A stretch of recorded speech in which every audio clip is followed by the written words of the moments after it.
After the success of The Deadly Spawn, the producers wanted to make a sequel. But as they were writing it, it started to stray too far from the original, and they decided to make this new movie into its own film. And what they came up with is Metamorphosis, the Alien Factor, which has got to be the most 90s sounding movie I've ever heard. And there's a good reason for that. It is a 90s movie, and it very much feels like it too. What do I mean by that? Well, you know the type of movie. The futuristic set with giant CRT monitors and neon lights everywhere. The mega corporation with the obvious bad guy. It's all here, and it's really cheesy and campy. However, usually these movies suffer from bad effects. You can't say that about Metamorphosis, the Alien Factor. That's the one thing they got right.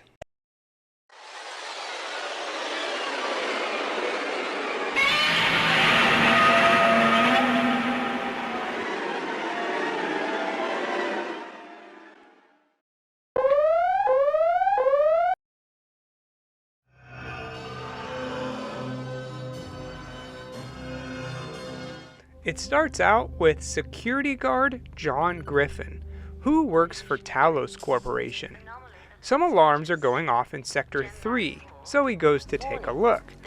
And, well, he probably shouldn't have. The door opens up, and a bloody guy comes out grabbing him. But I guess that's not enough of a reason to call for backup, because John just goes inside, only to be killed. Now we get to meet John's family, his daughters, Sherry and Kim, and Sherry's boyfriend, Brian. Sherry is kind of the mom of the family, yelling at her sister for being out late. But, as Kim mentions, she's not her mother, a very sore subject. The next morning, Kim asks where Dad is. He's not in bed, and his car isn't there either. Hate to break it to you girls, he's dead. Back at Talos, we meet Dr. Nancy Kane and Dr. Valini, who seems to be the CEO of this corporation. You can tell this because he has a cool desk toy, and only CEOs have time for desk toys. Actually, my dad had this same exact thing when I was growing up, and I remember being mesmerized by it. Anyway, they talk about a creature who was once the lead scientist at the facility, Dr. Michael Foster, but he was horribly mutated into something else. I won't stand for it. Do you hear me? Just then, two guys walk in, Mitchell and Jarrett, who've been hired to take care of their little problem. Which means, at least for the next hour, Nancy has to tell them the story and everything that has happened. So get ready for some flashbacks. A while back, Talos was hired by the Department of Defense to study some alien tissue samples. At first, the doctors didn't believe them, thinking that this was just genetically modified cells. But it turns out, nope, it's alien all right. Dr. Foster and Dr. Kane are studying it and injecting it into all types of animals, seemingly making new species as they work. Most notably, this frog-looking creature with really bad teeth. Kane kisses Foster, which distracts him, and he stabs the creature right in the eye. Ow, poor guy. Well, he gets his revenge by biting Dr. Foster and transferring some of its cells into him. Kane tries to stop it by pouring sulfuric acid on him, but it's no use. It's just spreading too quick, and it looks really painful. That's when they call Dr. Elliot Stein, a medical doctor, to help. He gives Forrester a sedative and knocks him out, but due to their experiments being not particularly legal, they aren't allowed to take him to a hospital. So Dr. Stein must figure out a cure on his own, in-house.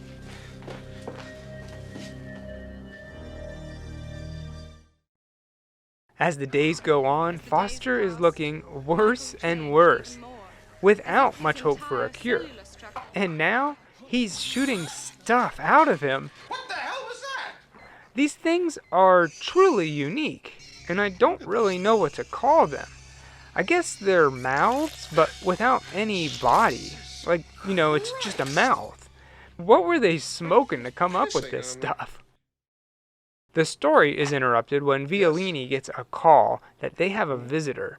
It's Sherry trying to figure out what happened to her dad. But they've rigged it to look like he called off sick that night, and another guard worked for him. Violini tells her everything is fine and he's probably just lost track of time, but Sherry knows better. Her father wouldn't just leave her and her sister all alone all night. Back to the story, and we see that Foster is looking pretty bad, but the effects are looking really good.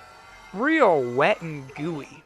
So far, they can't catch a break and have yet to discover a cure. However, their luck is about to change. He shoots a laser at some tissue samples and sees that it actually reverses the transformation process. Dr. Stein explains it in a lot of big sciencey words, but basically what it boils down to is that they can use an atom smasher to reverse the process. The only problem is they're going to have to build one that's large enough for the job, which is going to take some time. Time they don't have, because after a few days, Dr. Foster is ready to transform into his final form. And it looks a little, phallic. Yeah, like a dick with teeth. Anyway, this, monster attacks Dr. Stein, and we see the part from the beginning with John, the security guard. Sherry just can't shake the feeling that she's been lied to, and decides to take her dad's keycard and sneak into the facility to see for herself. She brings Brian with her, and her sister also sneaks in. On the other side of the facility, now that story time is over, Mitchell and Jarrett are sent out into the halls to do what they were sent there to do.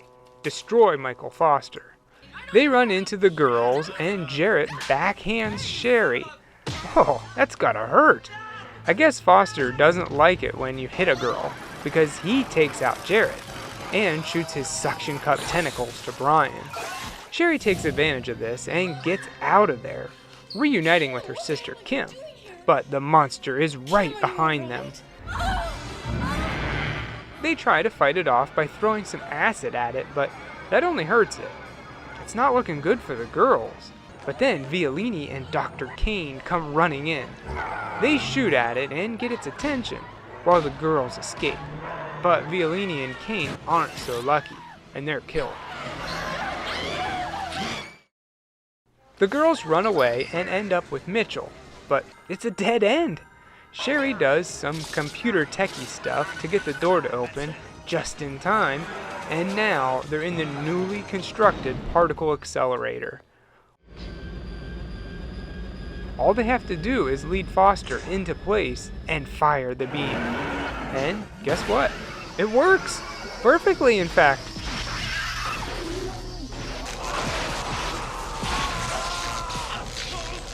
Dr. Foster is turned from a penis monster to a human, just like that. But Mitchell has a job to do. He was sent to kill Dr. Foster no matter what. He points his gun at his face and gets ready to pull the trigger when he starts to turn into the Joker? A tentacle comes out of his head and he turns right back into the monster, but bigger this time. He eats Mitchell as Sherry fires the laser once again, this time at point-blank range, right at its head, which finally seems to kill it. The sisters are heading home when they run into Brian, who somehow survived. But then they turn the corner and run into that frog monster thing. But it's bigger. It escapes into the ceiling, then outside, where we see it's much, much bigger.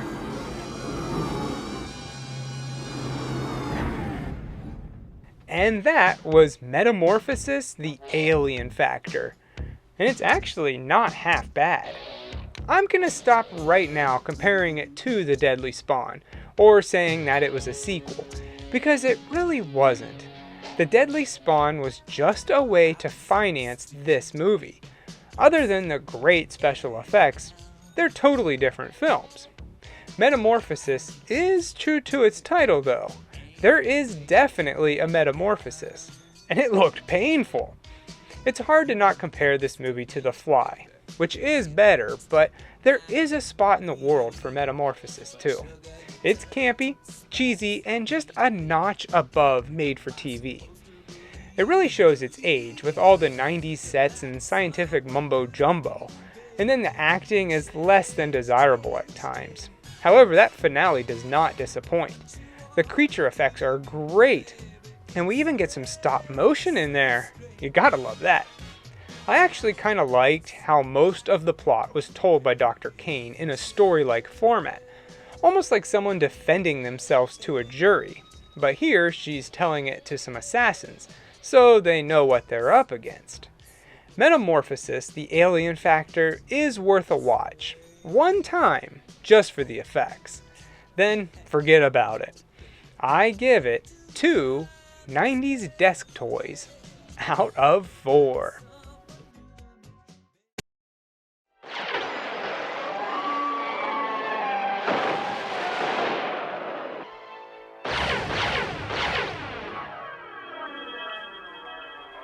Oh, that's real romantic.